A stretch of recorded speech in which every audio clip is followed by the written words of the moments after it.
for me, it's very moving. I was scheduled to come to Bangalore in 2020 to teach at a school organized by Rohini, and it was in March 2020. You can imagine. Actually, you resisted a lot. Basically, you cancelled it by kind of the 10th of March, when in Italy it was forbidden to get out of my apartment, actually. And so it's a bit sad that I'm finally in Bangalore after planning for years to come. And Rohini has been a very good friend for me.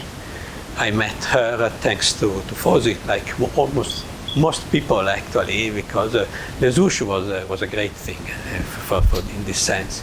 And it was very funny, this Les Houches, because there was this room with this bunch of Indian youngsters, and Rohini ruling on them.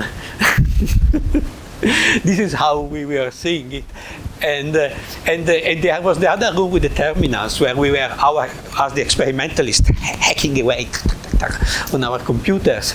And basically, Rohini was kind of then emerging from that room and coming and picking me up by the scruff of my neck, bringing me in the room and asking me extremely pointed experimental questions. And that was kind of how it works. And it was, of course, this is Rohini, the kind of trade union, the person who was able really to talk to experimentalists and to talk to theorists. And from my point of view, an experimentalist was having people like Rohini is invaluable, because really it's difficult to. The theorist doesn't understand it when you tell him that your electron at 5 JeV, you cannot see an electron at 5 JeV at LHC. And well, now we can, but at that time we didn't think that we could. And they don't understand, and Rohini could understand. Because Rohini was open-minded, that's really the word. And what actually we hit off with Rohini was more than science. Well, we are discussing science. I've been discussing science for the last 20 years. But we also kind of liked humanities. Rohini was really a person who had, I think the power of Rohini, the superpower of Rohini, which is hidden behind what we have seen all these days in everybody, is that she had a very global view of the universe. Yes, and that's. She was quoting to me. She was commenting to me the Meghaduta by Kalidasa in original, explaining me the word play of the Pavia. So that was amazing. She was coming to Milano. She visited me in Milano. That was in 2002, I think. And she got completely extasiated at seeing this church. There is this church in Milano. I dropped the photo, where basically there is no chapel at the end. But then if you sit in the middle of the church, it seems there is, because they build it with the mathematical optical. And this really was speaking to the heart of Rohini. This is kind of what Rohini was also as a global person. And, okay. So, coming back to science. And so we had actually only one paper with Rohini, and which is this paper with the Biotti as well. And this paper, and this was a kind of a rather fake. It was a RPV SUSY, but it was a fun statistic, as I said. At the time I was really excited about playing with this kind of statistics, as I said. But really then I was just looking on Inspires, and then there are all these kind of exercises in which we were involved together. So I think that also Rohini was always thinking about the future, thinking of how to leave people coming after you something to do, to keep and really we were working together a lot about what's the strategy for finally uncovering this damn new physics which doesn't appear at all, and which is so in order to honor her, okay, this is last time I saw her. This was in June 24, her last trip her last trip to Europe, and I could have chosen a talk, a retrospective talk. At the end of the day, we have been both players on the two different sides of the barricade on how to get to SUSE, which we haven't yet, or to look forward. Now I'm looking to another accelerator, an accelerator which most likely I will not see.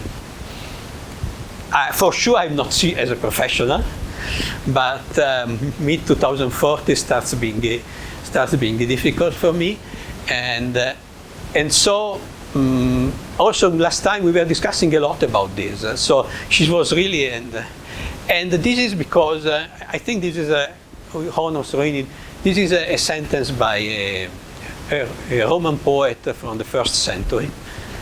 And he says, Iamque seminibus iactisse sustulit arbus tarda venitse his factura nepotis umbras, which this is hexameters. And we put down the seeds of a tree which will rise slowly, and we yield its shade to our descendants of later years. I think this is something which also kind of represents Roini to my mind. Something who really thinks of who comes after. So then I will going to speak of FCC-ee at this point, which is exactly my, and okay, I probably now used already 5 minutes, so I have to go fast, and okay, I cut at the end of the talk. So the FCC is, just to remind you, is an accelerator where we take data at 91 JeV from the Z pole to the Higgs, actually to the top, to the TT bar threshold, and the idea is that it has 100 kilometers under the Lake of Geneva, and it will the important thing is that it will have an enormous statistics of Z, 6, 10 to 12 Z, and the pretty big statistics of Higgs bosons in an extremely clean experimental environment. So this what we are trying to look at is what are the opportunities for BSM discovery in this environment. We are, because of course we are competing with the fact that we have had, before we get there, we have had 30 years of this Moloch, who has, these are the plot you all know. These are the limits on the mass of various BSM particles put by the LHC. So we have kind of, so how can we go back at 90 JeV and see something? And so there are kind of loopholes in BSC search, in LHC searches. So they are compressed BM spectra, BSM particles with masses less than a few JeV, and there are these Chargino-Neutralino studies. And then there is the Higgs statistics, high statistics, and the clean environment to explore high scales. So what the theorists love is then at this point look at the deviation of standard model of precision measurement. There is this galore of EFTs, and and this gives fantastic results. But what I really like is going to the direct detection of rare decays or H at the top, and try to show a couple of exercises I've been done, and which will be, at the end of this month, will be part of the feasibility document of the FCC-ee. And the role of the FTs in this case actually, or what was called, now it's called the AFT, so at the time it was called simplified model 10 years ago. But the idea is that you add a piece to the Lagrangian, and this piece is suppressed by, has a coupling and is suppressed by something. And so this is the case, for instance, the axion, which I showed before. And the argument is basically, so if you have for instance, the branching fraction of the Z to for this process of the Z goes to the photon and the axion-like particle is 8, 6 10 to the minus 4 multiplied by the coupling divided by lambda square. So if you have 10 to the minus 12, which means 6 events, so we should be able to see if we can throw away the backgrounds. This brings you up to modulo what you call a C gamma Z. That's a lot of discussion among the theories, but it brings you to several TeV. So this is something which I hadn't appreciated the first time people told me. Actually, I'm a hadron collider person. So, and of course, then if you are going down to this small lambda and you have a small mass of the particles, then the width becomes small as well. So it goes this big lambda, small particles, and at this point the particles can be long-lived. And this is another big opportunity because the LHC detectors were designed without thinking of this. We have done something fantastic with it. Actually, I looked up, and probably one of the very first papers I wrote in Les Houches. It was a GMSB paper. In which we were looking at what we could do in the muon detector data, and it was circa 2000. But at the time, really, that was the first time we were looking at it. We hadn't designed, so now we can design for it, and you have then a lot of signatures. So displaced jets, disappearing tracks, displaced leptons, displaced vertices. We can have them decaying in the different parts of the detector. And basically, and this allows you to cover lots of parameter space, because this is a characteristic then of this kind of model. So you have the mass of the particle, and you have, to some extent, the coupling. This is a heavy neutrino, so this is a mixing, and this is the mass. So you basically, it depends where the particle decays. You cover a different part of the parameter space. If you ask that it's prompt, so you cannot measure the path of the particle in the detector, then it covers the higher part of the masses. But for the low part of the masses, at some point it becomes long-lived. And when it becomes long-lived, if you can detect the decay on the detector, it will make this kind of tongue-like thingy, which is kind of what you see also for if you look at the predictions for the beam dump experiment. So beam dump experiment will do the same farther away here, for instance. And then you can decay in the column muon detector, and then it is only extends it a little bit. And this creates different experimental requirements. So we did quite a few benchmark studies, both in the Z-polling sector. I've been personally involved in 2 of these, so I just show them in quite easy. We are down now with the parameterized simulation, and the next step will be detailed Gen4 simulation. So starting with the axion-like particles. Axion-like particles it's an hypothetical pseudoscalar with a similar interaction as the QCD actions. It appears naturally in many extension standard model. We don't know the mass, so there are these coverage things where you have the axion-photon coupling, and then the mass which goes from 10 to the minus God knows, and 10 electron volt to the TeV, couples to the Z photons, and the high statistics of the FCC-ee pole allows exploiting these for, so that would be this area up here, and you see, and these are the prevalent coverages, which we should be able to see something like this, and seeing a typical simplified Lagrangian would be like that. So you have the coupling to the photon Z and ZZ, which can be written as a function of the coupling of the 2 bosons of the standard model. And typically one does some assumption. The assumption we were doing for all our studies is C gamma Z.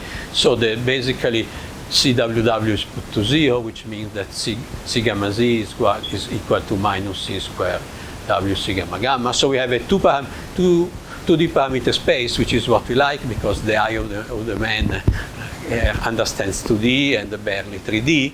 And we can produce it by radiating it from the Z, or with vector boson fusion. For this, there's a nice paper here. I think it's even clickable. And I'll show quickly in what we did for this. And the idea, where can we cover there? If we look at the zoom of the plot I was showing before, so here one can cover this area, this area, which is basically covered, so the mass between 0.1 and 10 JeV, plus this area with a nice coverage from the LHC dominated by the LHC experiments, which we hope we can do more. And this goes for 2 different signatures. This is we are looking at 3 photons at this object. It means that you cannot beat the vertex. A photon doesn't have tracks. So So basically we'll have two analyses. One which is in which you don't ask anything about the vertex, so it has a cover like this, and then in another analysis in which it decays outside the detector. So you have just a photon decoiling against nothing. A photon which is monochromatic, so it's pretty easy. So okay, so the final state we are looking at for the prompt analysis is three photons, which okay, then we do the usual play with the variables, and we show a cover, and we achieve a coverage here, which is pretty nice, because we get near where the beam dump results are for the monophoton analysis, whereas from the prompt analysis, and this is the photon-photon fusion, it allows us to cover down to 10 to the minus 3, so a couple of order of magnitudes with respect to what you used to have, actually even 3. And so this is quite promising. So the other thing of which I have very little time is the HNL models. So basically the idea is one has a heavy neutral lepton which mixes with the neutrino, and then so you produce the Z, and the Z produces then a neutrino and a heavy neutral lepton, which decays to a virtual Z or W to a neutrino or a charged lepton and two fermions. And the branching fraction is of the Z into this object is basically defined by the mixing of the if we assume a single HNL, by the mixing of the HNL with the three lepton species and by its mass. And that's a model, the model we are kind of looking, because it's not a realistic model. If you want the thing to do leptogenesis, dark matter, and whatever, you need a couple of neutrini in a complicated pattern. There are lots of paper about this, but again, we like two-dimensional because we are men, and typically what you get here. So it's one neutrino, one mixing. And then you have the mixing to the different kind of leptons, and we were looking at this decay, which is there's little in literature, because again playing with jets requires a bit of knowledge. But then the beautiful thing is that here you can fully reconstruct everything, because the neutrino you reconstruct, and then because you have two jets which reconstructed the lepton, and it recoils against against another neutrino, but then contrarily to the hadron collider, in lepton collider, I learned you can, everything is fixed, so you fully reconstruct the momentum of the other neutrino. And if you do the invariant mass of these guys, this is the distribution after a series of cuts, and these are so you have an irreducible background of four fermion and lots of Z backgrounds. And what we cover here, then it's pretty nice, because this is the coupling versus mass, and this is what is covered up to now. This is some kind of hyper optimistic seesaw line with some kind of uncertainty, and basically we cover most of the region. The results of the analysis we did was this green one and this red one, and cover most of the area. And if we would be able to see all the events here, we're looking only at specific decay, we would get pretty near here. So it's a pretty nice result. So in the last 2 minutes, I'll show that something very cute is the idea. Then let's go to a realistic model. In a realistic model, there is one proposed by Antush, Heyer, and so on, where you have a pseudo-Dirac pair, and which also decays, which is called the phenomenologically symmetric protector seesaw model. And what happens with this model is that since you have these two neutrinos which are very near in mass, they will basically oscillate into each other while decaying. So if you are lepton flavor violating, you'll have this modulation, and if you are lepton number, not lepton flavor, lepton number is flavor, it doesn't matter, it's the charge. You'll get this one. So if we can detect this, it's super cute. And indeed, the problem is that we don't, at a hadron collider it will be easy, because here you would have a W and here a muon. Here you cannot see that, you don't know the flavor of this guy, of course, the charge of this guy. But there are ways. So you can use the H&L product angle, which is from the electroweak Z polarization. You have a 15% polarization from electroweak, which means that if you look at the number of charge, the asymmetry between number of charged, of negatively charged and positive charged, like the asymmetry forward backward for a negative charge and the asymmetry forward backward for positive charge, and you do the difference, then you get this variable as a function of the reconstructed vertex, and this is done with a reasonably realistic approximation on how precisely we can measure the position of the vertex, and the errors are supposed to be the errors for these statistics, which is more than what we have now. So okay, if we discover it and we see something like that, it will be really nice. And another way of doing the same way, even more precise, is looking at the polarization angles in the rest frame of the heavy neutrino, which is a kind of things that also Ruini would have loved to see, actually, and haven't had the possibility of showing it to her.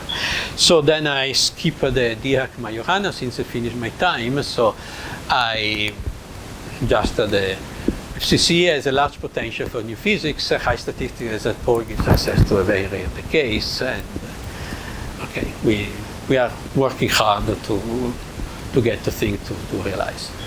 Thank you very much.